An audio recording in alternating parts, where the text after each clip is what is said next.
বেঁচে যাওয়া ভাত ফেলে না দিয়ে এভাবে পুরো পরিবারের জন্য এই রেসিপিটা একবার বানিয়ে দেখতে পারেন। একদম নরম তুলতুলে আর স্পঞ্জি, খেতে অসাধারণ হয়। আর সঙ্গে থাকবে একটা দারুণ স্পেশাল চাটনি। নমস্কার, কাকলিস কিচেন অ্যান্ড লাইফস্টাইল চ্যানেলে আপনাদের সবাইকে স্বাগত জানাই। রেসিপিটি বানানোর জন্য প্রথমে আমি 1 বাটি বাসি ভাত নিয়েছি, আর এই ভাতটা দিয়ে আজকের এই রেসিপিটি বানিয়ে নেব। এবার এই ভাতটা আমি একটা মিক্সির মধ্যে নিয়ে নিচ্ছি, আর এর মধ্যে দিয়ে দিচ্ছি মেজারিং কাপের 1/2 কাপ সুজি, আর দিয়ে দিচ্ছি 1/4 কাপ ছাতু। আমি এখানে ছোলাকে গুঁড়িয়ে ছাতুটা রেডি করে নিয়েছি। আর দিয়ে দিচ্ছি 2 চামচের মতো চিনি, আর দিয়ে দিতে হবে 1/4 কাপ টক দই। এখন এর মধ্যে দিয়ে দিচ্ছি 1 বাটি জল, মানে যে বাটি মেপে আমি ভাতটা নিয়েছি সেই বাটি মেপে 1 বাটি জল দিয়ে দিচ্ছি। এবার একটা মসৃণ পেস্ট রেডি করে নিতে হবে। তবে পেস্টটা কিন্তু একদম মসৃণ করা যাবে না, একটু যেন দানা থাকে, তাহলে এই রেসিপিটি খেতে ভালো লাগবে। এবার মিশ্রণটা একটা বোলের মধ্যে নিয়ে নিচ্ছি। এখন এর মধ্যে দিয়ে দিচ্ছি স্বাদ মতো লবণ। এখন এর মধ্যে দিয়ে দিচ্ছি 1/2 প্যাকেট ইনো। ইনোটাও ভালোভাবে মিশিয়ে নিতে হবে। আর এই ইনোটা দিলে অনেকটা নরম হবে আর স্পঞ্জি হবে। আপনারা অনেকেই ইনো পছন্দ করেন না, সেক্ষেত্রে এখানে অল্প একটু, মানে 1/2 চামচের মতো বেকিং পাউডার অ্যাড করতে পারেন। সব কিছুকে ভালো করে মিশিয়ে নিতে হবে। এইদিকে একটা পাত্রের মধ্যে অল্প একটু তেল ভালো করে ব্রাশ করে দিয়েছি। এইবার যে ব্যাটারটা রেডি করে রেখেছি সেটা এর মধ্যে দিয়ে দিতে হবে, মানে পুরো মিশ্রণটাই এর মধ্যে দিয়ে দিতে হবে। এইদিকে আগে থেকে এই কড়াইয়ের মধ্যে কিছুটা পরিমাণ জল ভালো করে ফুটতে দিয়েছি, আর মাঝখানে একটা স্ট্যান্ড বসিয়ে দিয়েছি। এখন এর মধ্যে পাত্রটা বসিয়ে দিতে হবে, আর একটা ঢাকা চাপা দিয়ে দিতে হবে। আর এর মধ্যে যে ছিদ্রটা আছে সেটাও বন্ধ করে দিতে হবে। এইভাবে হাই হিটে প্রায় 20 মিনিটের মতো রান্না করে নিতে হবে। সেই পাকে একটা চাটনি রেডি করে নিচ্ছি। তার জন্য কড়াইয়ের মধ্যে কিছুটা পরিমাণ তেলের মধ্যে দিয়ে দিচ্ছি 5 কোয়া রসুন, আর একটা কাঁচা লঙ্কা ফাটিয়ে দিয়েছি। একটা মিডিয়াম সাইজের পেঁয়াজ কুচিয়ে দিচ্ছি, আর একটা দিচ্ছি বড় সাইজের টমেটো। সব কিছুকে ভালো করে নেড়ে চেড়ে একটু ভেজে নিতে হবে।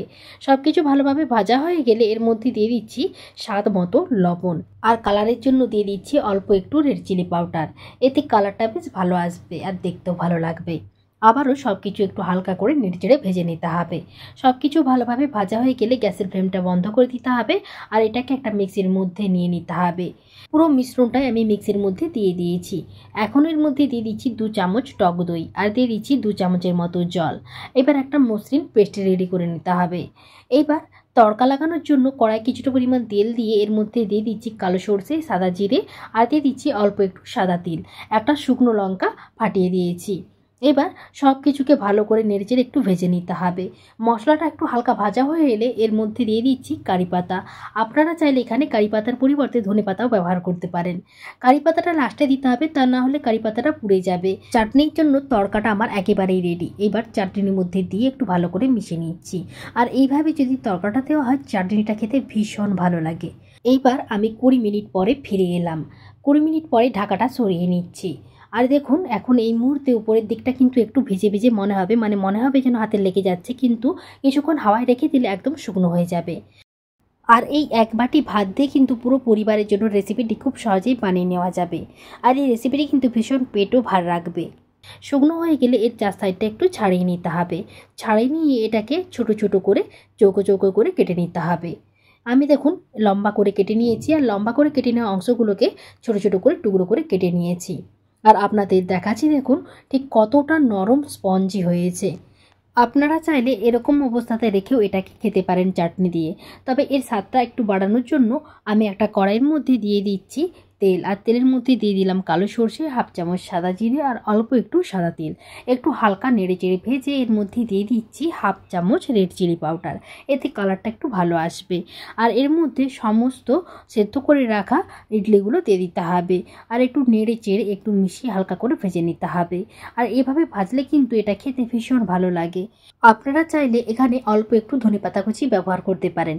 আমি এখানে কারি পাতা ছোট করে কুচিয়ে দিয়ে দিয়েছি, এতে খেতে বেশ ভালো লাগবে।